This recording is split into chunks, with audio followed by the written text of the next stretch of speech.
드디어 이제 오늘 네 번째 설날로 저희들이 말씀을 나누겠습니다.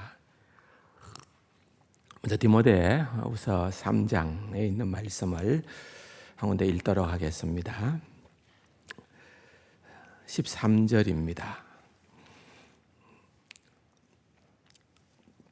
악한 사람들과 속이는 자들은 더욱 악하여져서 속이기도 하고 속기도 하나니, 그러나 너는 배우고 확신한 일에 거하라.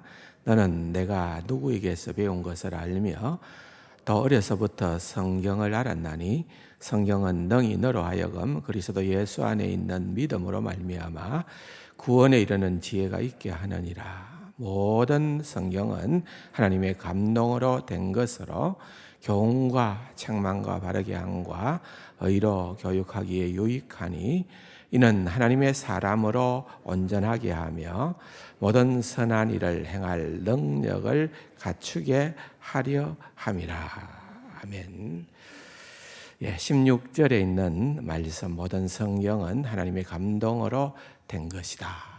또한 네 가지 유익함에 대한 말씀을 디모데후서에서 우리가 찾아보게 됩니다. 도말할 필요가 없이 우리의 삶, 성도의 삶의 유일한 기준점은 하나님의 말씀이란 것, 하나님 말씀, 성경 말씀이다. 솔라 스크립투라라는 말은 오직 말씀으로, 오직 성경으로 그 말입니다. 여러분들에게는 너무 익숙한 그런 어떤 표현일 수도 있고, 또 그렇게 이렇게 새롭지 않는 그런 흔한 문장일 수도 있습니다. 우리가 하도 많이 사용하고 있는 그런 표현이기 때문에 그렇습니다. 그러나 사실은 이것은 5가지 설날을 한꺼번에 다 아우르고 있는 그런 표현이라고도 볼 수 있는 최고의 그런 선포요 주제입니다. 한번 따라합시다. 오직 성경, 오직 성경이다. 그렇잖아요? 우리가 성경의 기준으로 모든 것을 판단해야 되고, 또한 아무리 우리에게 필요하고 유익하고 좋은 것들이라고 하더라도 그것이 성경적으로 볼 때에 아니다 할 때에는 우리는 그것을 거부해야 되는, 우리의 양심의 유일한 기준은 하나님의 말씀이다 라고 하는 것을 우리가 다시 한 번 더 확인하는 그런 시간이 되면 좋겠습니다. 2가지 측면에서 한번 말씀을 생각해 보려고 합니다. 하나는 사실은 종교개혁자들이 오직 성경이라고 주장을 하게 된 그 역사적 배경이 굉장히 중요합니다. 아마 이 부분은 아시는 분도 있고 그렇지 않은 분들이 있기 때문에 이 부분을 한번 정리를 하고, 그 다음 시간에는 이제 말씀, 성경을 오직 성경으로라고 할 때 그것을 우리가 어떻게 잘 이해할 수 있을 것인가에 대한 부분을 좀 신학적인 접근을 해보려고 그렇게 합니다. 그래서 오늘은 역사를 좀 보려고 합니다. 빡세게요. 역사를 한번 들어가 보겠습니다. 자, 질문을 던져보겠습니다. 종교개혁이 언제부터 시작됐다고 보면 제일 맞습니까? 아니면 누구로부터 시작됐다고 보면 제일 맞습니까? 말틴 루터. 그럼 이제 말틴 루터가 종교개혁자로서 선두에 있다고 그렇게 보는 것은 지극히 합당합니다. 그런데 언제입니까? 이거 1500년대도 맞고, 조금 더 구체적으로 들어가면 1517년까지 나왔습니다. 월일은 아십니까? 우리가 생일을 기억하는 것보다 더 중요하기 때문에 이왕 이까지 나왔으니까 월일까지 갑시다. 좀 쉽게 이해하기 위해서 가을입니다. 언제일 것 같습니까? 10월 마지막 날입니다. 언제입니까? 31일입니다. 10월이 30일이 끝이 아니죠. 10월은 31일입니다. 왜 그러면은 그 날을 종교 개혁의 시발일로 보느냐? 말틴 루터가 뭔가를 했겠죠. 뭘 했을 것 같습니까? 예? 말틴 루터가 이때 내세운 것은 그 당시의 교황청, 그 당시에 로만 가톨릭의 아주 잘못된 것, 성경적이지 않는 것, 오직 성경으로 외칠 수밖에 없는 이유에 대해서 내어놓은 거예요. 그게 뭘까요? 95개조의 반박문을 내어놓은 것입니다. 그때에 1517년에 말틴 루터는 34살이었습니다. 34살에 불과했고 그는 그 당시에 이제 비텐베르크라고 하는 그렇게 독일에서는 크지 않는 마을이라고 그럽니다. 저도 아직까지 독일을 한 번도 가보지를 못해가지고 전부 다 그냥 간접적인 지식입니다. 비텐베르크 대학, 그 당시에는 이제 신설대학입니다. 오래된 대학은 아니고 신설대학에 성경을 가르치는 교수로 재직을 하고 있었는데 그가 성경을 가르치고 교회를 보고 성경을 가르치고 교황청을 보니까 그 당시에 그의 신부는 교수이면서도 신부였습니다. 로만 가톨릭 신부였습니다. 그런데 뭔가 아니더라는 겁니다. 이건 아니다. 이건 틀렸다. 이건 잘못됐다. 해가지고서 이제 비텐베르크 대학의 교회가 있는데 그 교회 정문에다가 95개 조항을 올린 겁니다. 게시를 한 거죠.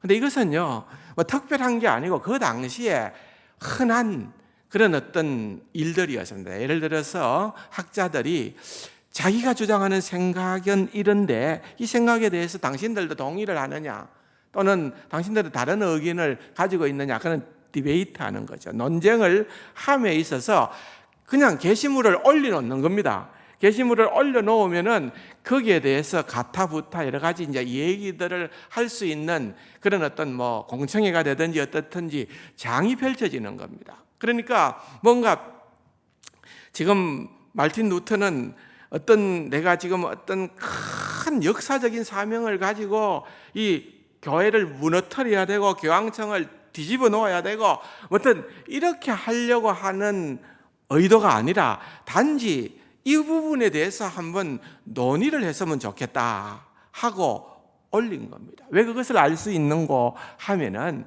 그 95개 조항으로 올려놓은 그 문장이 다 라틴어로 적었어요. 라틴어로. 이 말틴 루터는 아주 어릴 때부터 그의 아버지가 이제 어떤 의미에서는 이렇게 좀 이렇게 자수성가하고 참 밑바닥에서부터 성공을 해서 돈을 많이 벌어서 자식에 대한 어떤 교육열이 아주 큰 분이었습니다. 그래서 자식을 아주 공부를 많이 시켜야 되겠다 해서 아주 어릴 때부터 전문학교에 특별히 이제 라틴어로 공부하는 그런 학교로 보내어 가지고서 그 당시에 이제 최고의 그런 언어가 라틴어라고 생각을 했기 때문에 라틴 말을 탁월하게 잘했던 그런 인물이 바로 말틴 루터였습니다. 그리고 이제 보통 지식인들은 학자들이나 보통 지식인들이 사용하는 언어가 라틴어로 사용했다는 것. 각국 나라들이 다 다르기 때문에 그런 학자들이 모이면은 라틴어를 가지고 공용어로 생각을 하고 그렇게 대화들을 나누게 되어졌다는 겁니다. 그걸 이제 라틴어로 올려놨다는 말은 일반 국민들은 다시 말하면 독일 사람들, 일반 서민들은 그 내용에 대하여서 몰라도 되고 또 그 내용에 대하여서 관심을 가질 이유가 없도록 하기 위하여서 그냥 학술적인 논의를 우리가 한번 해보자 이런 측면에서 라틴어로 된 그 문장을 95계절을 올렸습니다. 근데 그 95개 조항은 제가 다는 읽어드릴 수는 없지만은 대부분 그 내용을 핵심적인 중심 주제는 95개 조의 가장 루터가 논의하고 싶었던 것은 뭔가 하면 면죄부에 대한 부분입니다. 면죄부 아시죠?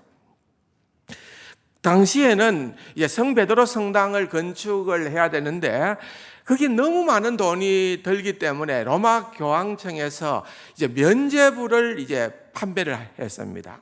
그래서 그 당시 그 지역에 기억을 하실는지 모르겠습니다만은 테첼이라고 하는 로마로부터 특사로 파견되어졌던 그런 신학자가 막 시골 마을마다 돌아다니면서 했던 일이 면죄부를 판매했는데 어떤 내용입니까? 당신들이 돈으로서 이것을 사게 되면은 당신이 원하는 사람, 당신일 수도 있고 당신이 관심 갖는 그런 사람, 죽은 사람일 수도 있고 누구도 상관이 없는데 그 사람이 아직까지 천국에 들어갈 만한 그런 공로는 없는 연옥에 갇혀 있는 그런 사람들을 천국으로 보내줄 수가 있다. 누가? 그 천국으로 들어갈 수 있는 키를 가지고 있는 사람은 교황이다. 교황은 다시 말하면은 공로의 보물창고라는 거죠. 공로의 보물창고의 키를 가지고 있는 유일한 분이다.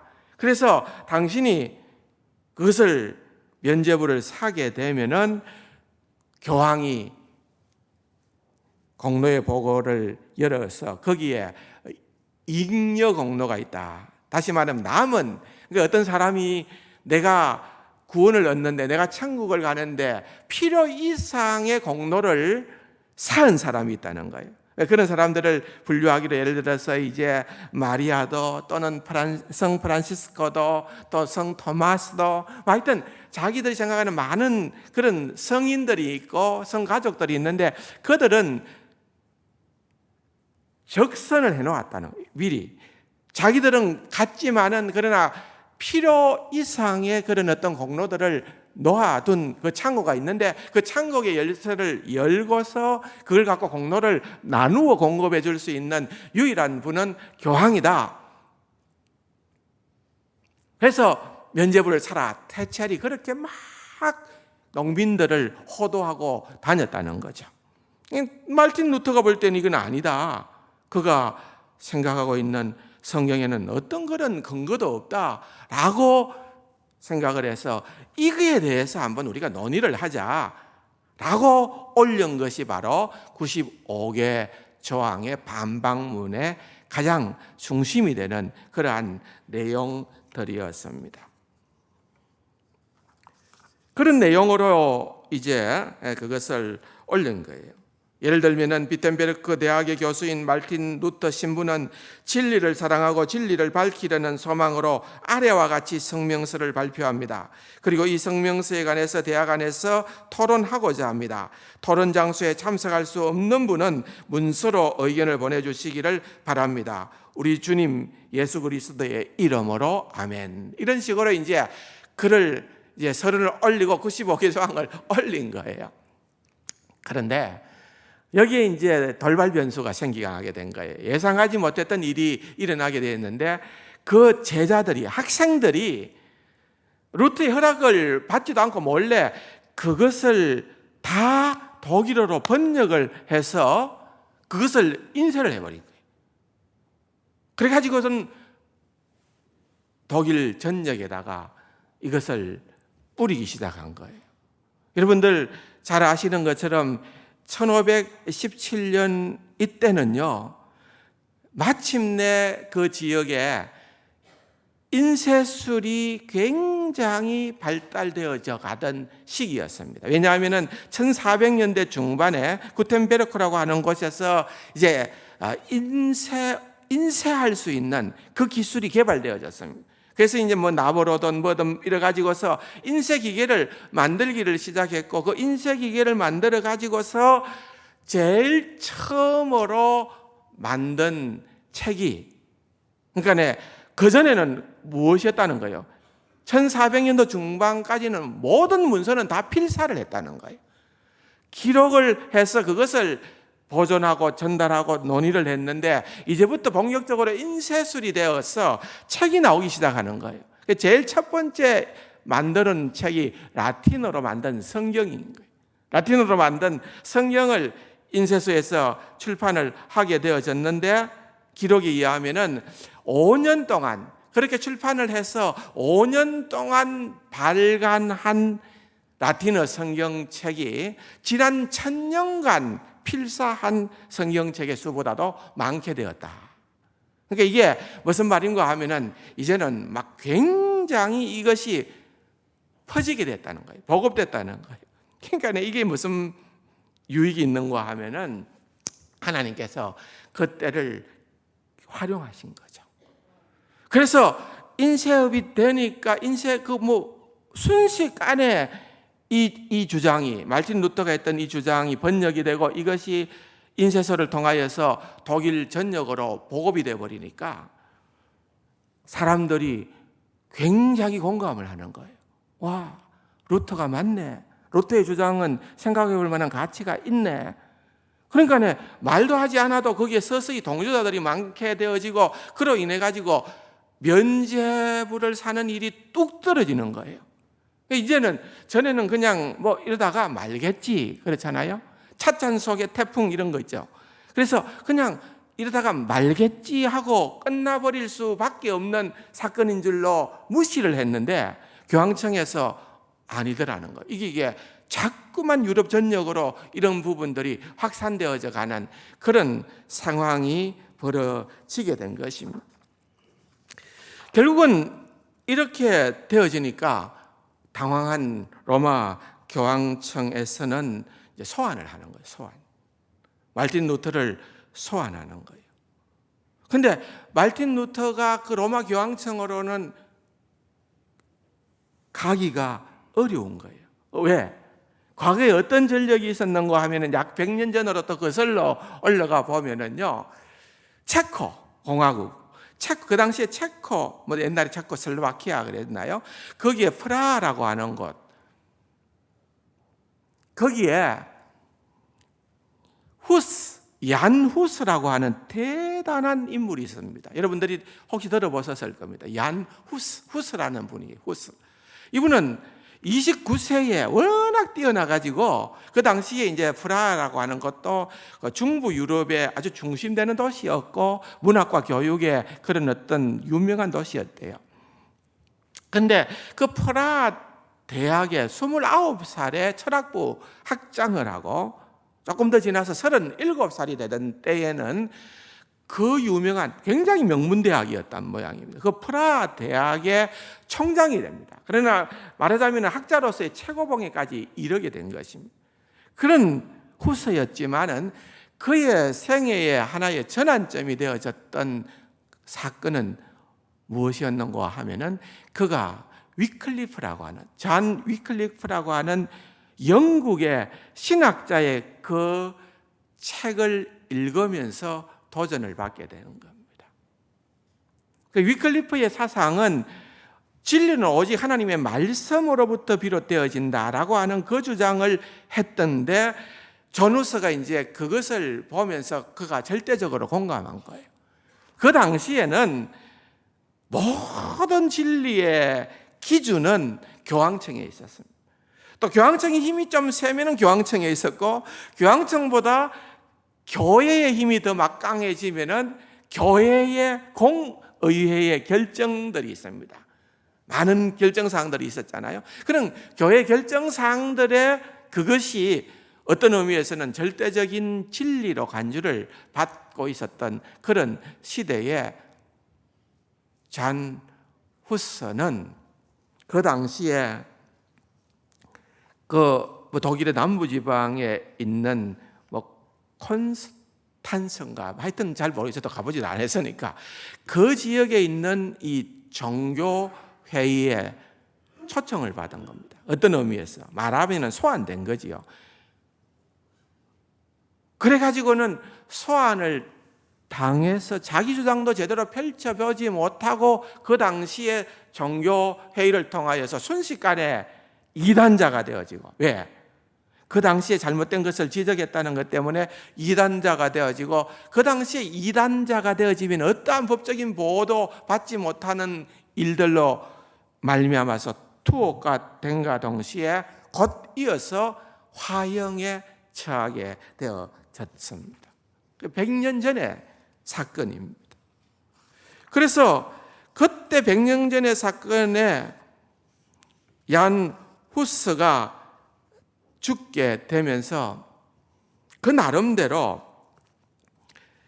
그래도 그가 꿋꿋하게 주장했던 것은 주님의 진리가 승리하리라라고 하는 그러한 말을 했고, 또 그가 화형 당하기 직전에 남긴 말이 무엇인가 하면은, 나는 이제 그이와 같이 불에 타 죽지만은 앞으로 백조와 같은 인물이 내 뒤에 내리를 이으리라. 그래서 이제 그 말이 굉장히 유명한 말이 되었나 봐요.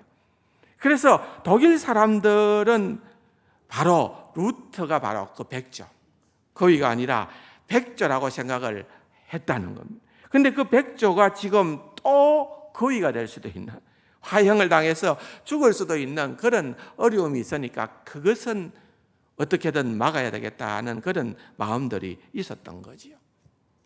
그런데 결정적인 배우 인물이 한 사람 등장을 합니다. 사실은 종교개혁이 가능할 수 있도록 든든한 기반이 되어준 인물입니다. 그게 뭔가 하면 그 지역, 루터가 살았던 그 지역이 작센 지방이라고 하는데, 그 작센 지방의 최고 책임자, 정치적 최고 책임자였던 프리드리히라고 하는 선제우니까 아마 그게 영주와 같은 뭔가 역할을 하는 그 사람이 있었다는 겁니다. 이 사람은 어떤 사람이었는가 하면은, 사실은 그 당시에 그 로마 독일의 황제가 세워지는 데는 9명의 선제후들의 선출로 인해서 그 사람들이 투표를 해서 황제를 세웠대요. 그러니까 이 사람은 황제를 세울 수 있는 그런 어떤 막강한 권한을 가지고 있었던 그런 힘 있는 영주였던 것입니다. 그런데 이 프리드리히가 세운 대학이 바로 비텐베르크 대학입니다. 신설대학이라고 그랬지요. 그 대학의 젊은 신학 교수가 바로 마르틴 루터였기 때문에 이 프리드리히는 누구보다도 마르틴 루터에 대한 관심을 많이 가지고 있었던 것입니다. 보호해 줘야 되겠다. 그래서 그러면은 교황청에다가 요구를 하는 거예요. 그러면은 교황청으로는 가지 않겠지만은 이곳에서, 이 독일에서 교황청에서 보낸 그러한 특사를 보내주면은 좀 마르틴 루터와 함께하는 그런 시간을 갖도록 해주겠다, 이렇게 요구를 했고, 교황청도 사실은 교황도 무시할 수 없는 인물이 바로 프리드리히라고 하는 이 선제후였기 때문에 그 말을 듣고서 특사를 보내게 되어집니다. 그 특사가 누군가 하면은 카예타누스라고 하는, 그 카예타누스라고 하는 특사가 이제 나오게 됩니다. 그게 바로 제일 처음에 1517년에 처음으로 95개 반박문을 내었고, 이런 과정들이 진행되어지면서 한 해 뒤인 1518년에 이제 첫 번째 만남이, 교황청과의 만남이 마르틴 루터와 이루어졌는데, 교황청을 대표해서 온 특사, 그러니까 뭐 보통 인물은 아니겠죠. 대단한 실력자라고 볼 수가 있는데, 카예타누스라고 하는 이 특사가 와서 이제 뭔가를 하려고 했습니다.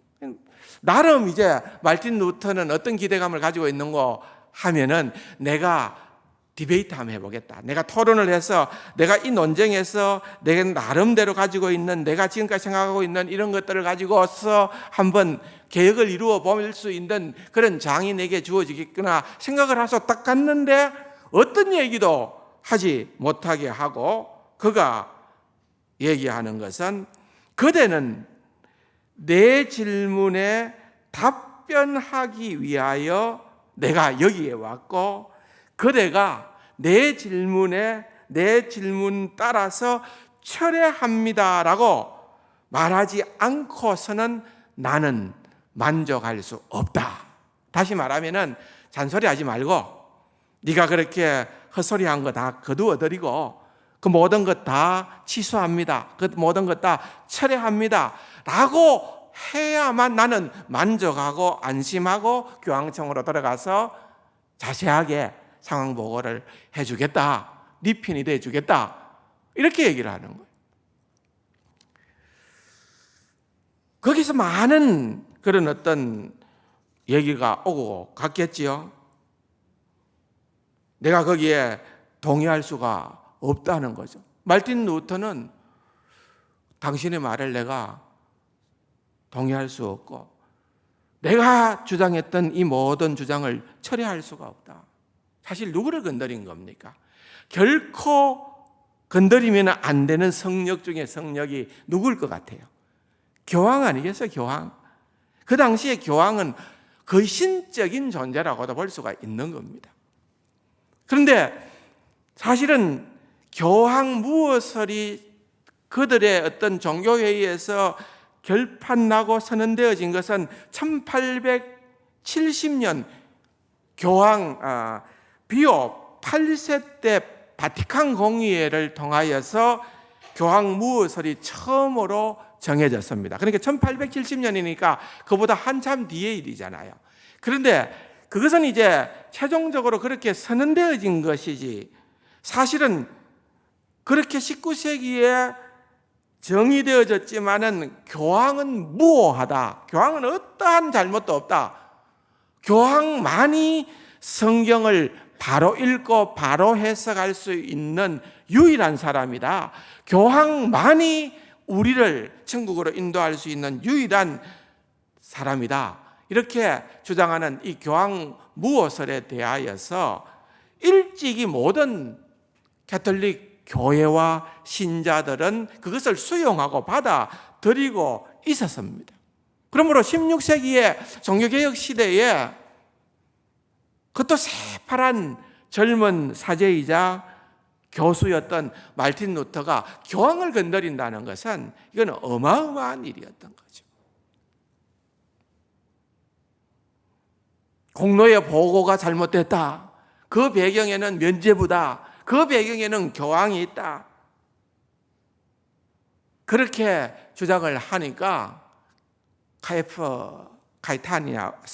가이타누스가 와가지고서는 그 부분을 강력하게 제재를 하고 그냥 억압하고 가면 된다고 그렇게 생각을 했던 겁니다.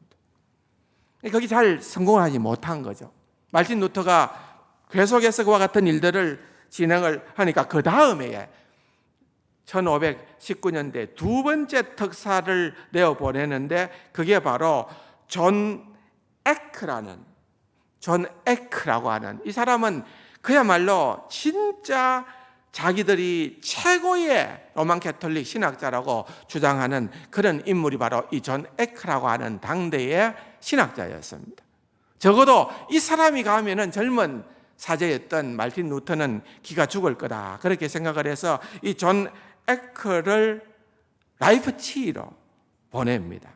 거기에서 이제 또다시금 말틴 루터와 더불어서 얘기를 합니다. 그런데 결론은 뭔가 하면은 말틴 루터가 동의를 하지 않는 거죠. 말틴 루터가 이때에 존 에크는 100여 년 전에 얀 후스가 주장했던 그 사상이나 지금 네가 주장하는 그 사상이 비슷하다라고 그렇게 말을 하면서 은근히 너가 그런 식으로 계속 가다 보면은 후스처럼 죽게 된다라고 하는 것으로서 위협을 줬습니다.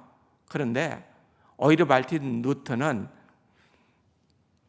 얀 후스가 주장했던 내용 가운데 상당 부분은 일찍이 당신들이 정죄하지 않았던, 당신들이 잘못하지 않았다고 그렇게 인정했던 어거스틴의 그러한 입장에서 얘기를 했다는 것을 네가 아느냐? 그러니까 이 왜 어거스틴을 정통했는가 하면 어거스틴 수도원, 그가 말틴 루터가 원래는 법학을 전공한 사람이었습니다. 법학을 전공했는데 법학을 전공하고 집에 갔다가 방학이 끝나고 학교로 가는데 갑자기 그게 1505년도의 일입니다. 22살 때의 일입니다. 1505년 7월에 그가 집으로 가는데 갑자기 막 사방이 어두워지면서 천둥 소리가 나고 벼락이 치고 번개가 치고 그래가지고서는 막 죽음의 위기를 당했거든요. 그래서 자기도 모르게 한 소리가 성 안나여 나를 도와주소서, 나를 살려주소서, 내가 살기만 하면은 내가 수도사가 되겠나이다. 이렇게 선언을 해버린 거예요. 그러니까 그것 때문에 그것이 이제 그의 생애의 전환점이 된 겁니다. 어떤 의미에서는 사도 바울이 다메섹 도상에서 그와 같은 일들을 부활의 주님을 만나고 돌아섰던 것처럼 이 1505년 7월 20일 날이 그에게 있어서는 새로운 전환점이 되어졌는데, 그때에 그렇게 하면서 바로 2주 있다가 들어갔던 수도원이 바로 어거스틴 수도원이었습니다. 어거스틴 수도원에 들어갔기 때문에 누구보다도 어거스틴에 대해서 정통을 하고 있었고, 거기서 있다가 탁월함을 인정을 받아서 그가 22살 때에 가톨릭 신부로 서품을 받고 또 특별한 그런 예우를 받아서 그 대학에 에르푸르트 대학이라고 하는 세계적인 명문 대학이었고, 그 당시에 그가 법률을 전공했던 그 대학의 신학부에 공부를 하러 들어가게 되어졌고, 젊은 나이에 박사학위를 받게 되어지고 나서 비텐베르크로 교수직을 옮기게 되어졌던 그런 배경이 있습니다. 그러니까 어거스틴에 대해서 이제 쭉 얘기를 해버리는 거죠. 너희들이 후서를 그렇게 처단을 했는데 그 처단이 얼마나 부당한 줄 아느냐. 그리고서 계속해서 이어지는 이야기는 교황이라도 아니지 않느냐. 또한 교회의 종교회의의 결정이라 하더라도, 교황이라 하더라도, 종교회의의 결정이라 하더라도, 공교회의 결정사항이라 하더라도 그것이 성경을 기반으로 하지 않는다고 하면은 정말 저 시골에 이름 없는 한 농부가 성경 한 절을 붙들고서 주장하는 그것 주장보다도 못한 게 이 주장이 될 수가 있다. 다시 말하면 정신 차리라. 그렇게 하게 된 겁니다. 그래서 이 에커도 더 이상 말틴 루터와 어떻게 할 수가 없었기 때문에 그는 이제 돌아가게 됩니다. 그리고 난 다음에 1920년 가을이 되어질 때에 마침내 그가 로마 교황청으로부터 온 그런 모든 부당한 그에 대한 것들을 비텐베르크 대학교 앞에서, 정문 앞에서, 그의 제자들이 보는 앞에서 그것을 다 불사르면서 드디어 이제 건널 수 없는 루비콘 강을 건너게 되어지는 것입니다. 결정적으로 1921년도, 이 굉장히 중요한 연도인데, 1521년도에 보럼스 국회라는 모임이 열리게 됩니다. 그 보럼스 국회 모임은 그 당시에 카랄 5세라고 하는 스페인의 왕자가 독일의 황제가 됩니다. 참 우리로서는 잘 이해가 잘 안 됩니다만은 아마 그쪽 지역은 그런 오고 가고 하는 것들이 있었나 봅니다. 그러니까 스페인의 왕자인데 독일의 황제가 됩니다. 그 독일의 황제가 되어서 독일의 어떤 실력 있는 많은 사람들을 모아놓고서 회의를 가지는 것이 보럼스 회의인데, 이 보럼스 회의가 열려졌을 때에 로마 교황청에서는 이미 말틴 루터를 파문을 했습니다. 그 파문을 했다는 말은 더 이상 이제 누구도 그야말로 말틴 루터를 보호해 주거나 그렇게 배경이 되어서는 안 된다는 것입니다. 언제 어떻게 죽여도 상관이 없는 그런 인물로 낙인을 찍었다는 말입니다. 그런데 그 보름스 회의 때에 뭐 그냥 일반적인 정치회의를 진행하려고 했는데 그때 불거져 나온 것이 무엇인가 하면은 말틴 루터 건입니다. 왜 그런가 하니까 로마 교황청에서 이 회의가 있다 하는 거 보고 잘 됐다. 우리가 파문을 했지만 이건 종교적인 거다. 그런데 그 사람을 사회적으로 매장시켜라. 범법자로 그때 회의에서 말틴 루터를 범법자로 낙인을 찍으면은 더 이상 말틴 루터는 더 이상 일어설 자리가 없을 거니까 그렇게 해라고 요청하는 공문을 황제한테로 보내게 됩니다. 교황이 힘이 있으니까요. 그렇게 보낸 거예요. 그런데 거기에 대해서 또 배경이 된 사람이 프리드리히입니다. 프리드리히 선제우는 황제에게 얘기를 합니다. 이 황제가 됨에 있어서 결정적인 또 역할을 했던 인물이 프리드리히였습니다. 그러니까 상당히 영향력이 있는 거죠. 그래서 황제님 그렇게 하면 안 됩니다. 만약에 진정한 벌을 주려고 한다면은 그 사람을 불러서 소명의 기회를 줘야 되지 않느냐. 말틴 루터를 한번 불러서 그가 주장하는 바 얘기를 듣고 합당하지 않으면은 그때 처단을 합시다. 이렇게 주장을 했습니다. 그래서 이제 말틴 루터를 부르게 된 겁니다.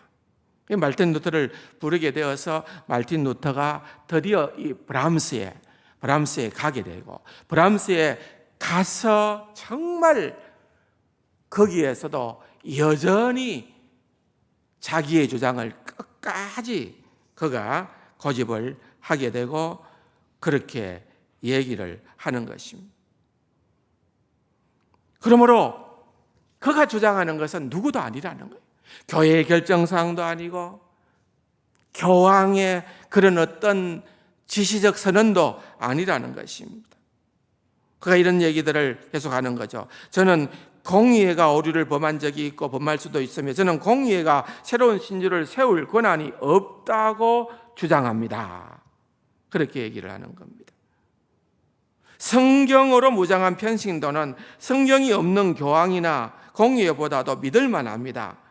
교황의 면죄부 교령에 대해서는 교회도 교황도 신조를 만들 수 없습니다. 신조는 성경에서 비롯되어야 합니다. 성경을 위해서는 우리는 교황과 공의회를 거부해야 합니다. 그가 말하는 그 주장 속에 정말 뿌리 깊게 들어있는 사상은 뭔가 하면은 솔라 스크립투라 그 말이에요. 오직 우리에게는 성경만이 기준이라는 거예요.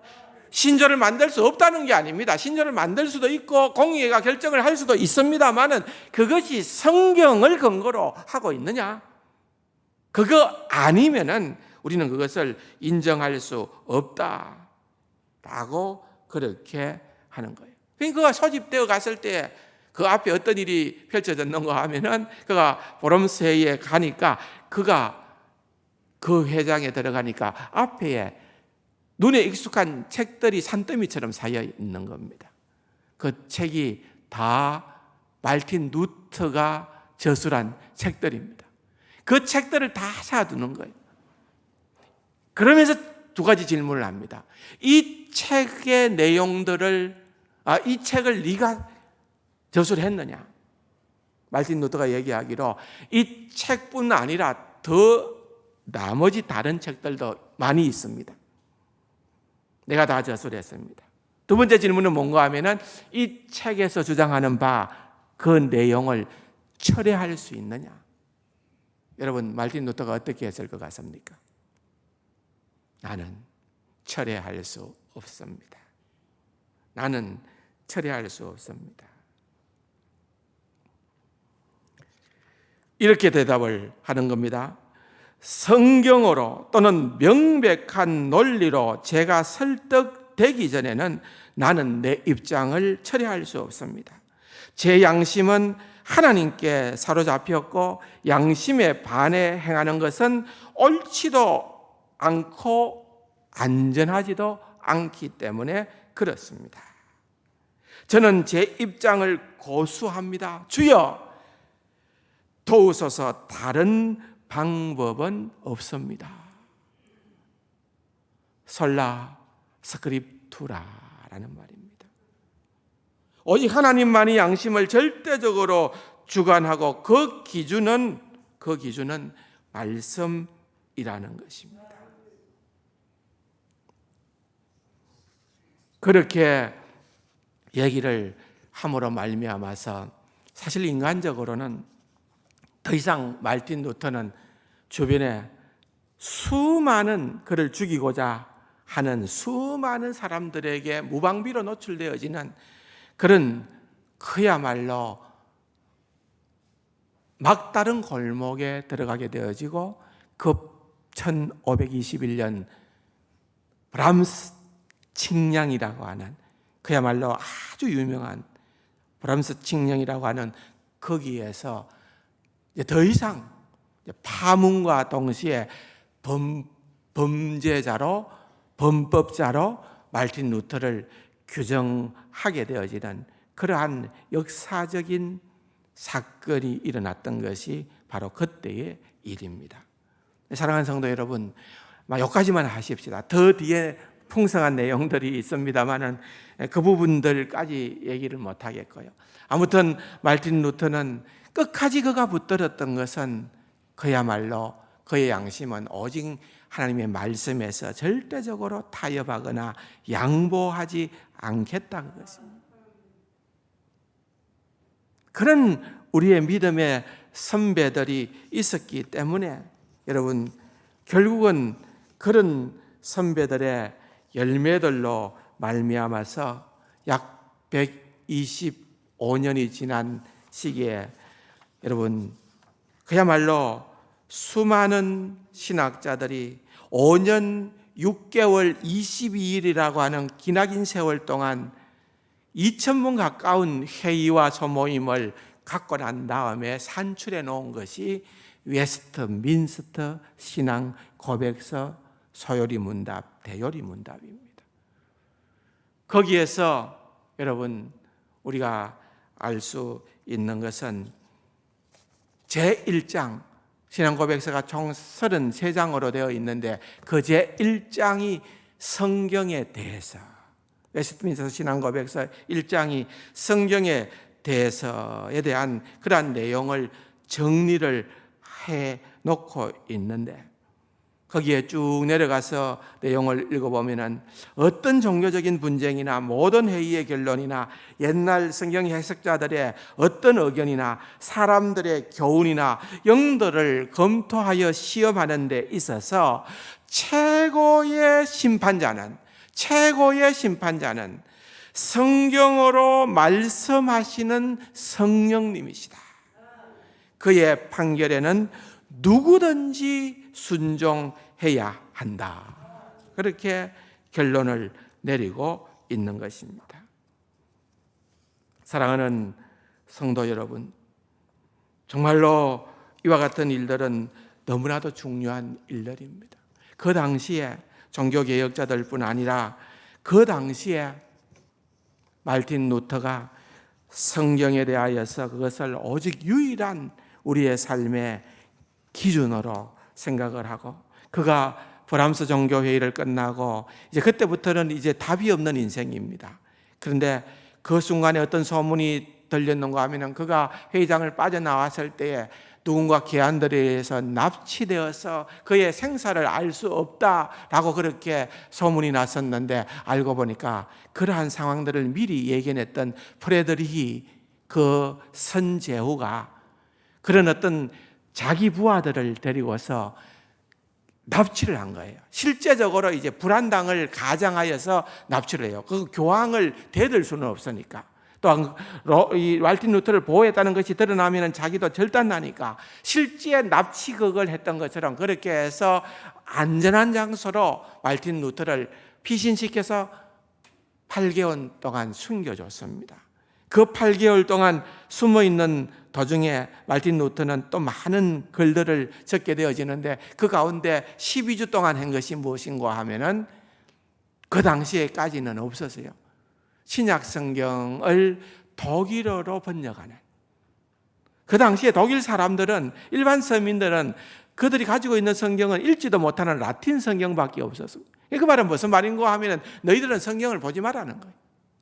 그런데 말틴 루터는 성경이 유일한 기준이기 때문에 이 성경을 모든 사람들이 다 알아야 된다.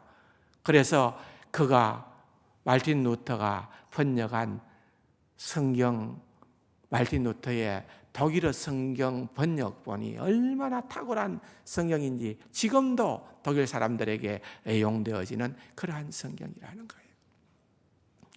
한번 따라합시다. 오직 성경으로. 오직 성경으로. 우리에게 이런 놀라운 하나님의 말씀이 주어졌다는 것, 또 이렇게 우리말로 번역이 되어지고 우리의 손에 들려져 있다는 것이 얼마나 우리에게는 큰 복음인지를 알아야 되는 것입니다. 그것을 알고 하나님의 말씀을 더욱더 사모하며 집중하는 귀하고 복된 우리 세간 가족들이 다 될 수 있기를 주님의 이름으로 축원합니다.